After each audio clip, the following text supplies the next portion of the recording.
Yeah, it's a very like personal game, and like the entire game is like comes from like my own personal experiences, like just with mental health, like living as a black man in America, just like all this stuff. I just think it's like very important just to be open about that stuff and like to normalize it, and also like from this point, on, it's like, hey, like you're not alone. We can like just go through this together. It sucks, but like we got this. She Dreams Elsewhere is a surreal adventure RPG. You're playing Astalia and you're in a coma. You got to find out like how I got in a coma, find a way to wake up, confront your inner nightmares. I got into video games like a pretty young age, like around like 7 or 8. The real foundation of it all, it came from the Earthbound and like Mother series, which I am like a huge fan of. Something about that like super like simplistic and like charming style, it just like it really like resonated with me. Like one of the game's theme is just like this to like keep up hope in like the darkest of times.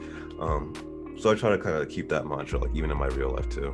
My biggest like real influence is just like real life and just like living my life like in general. Like yeah, the art is like great and what you're making is dope, but I think it's important to like live your life and like have those actual experiences like more than anything else. Inspire people to be like more vulnerable with like their own mental health and like what they're going through. I think it's important to talk about that stuff. Like it is like a big part and like you can't like ignore that. Like it's a part of like your everyday life, right?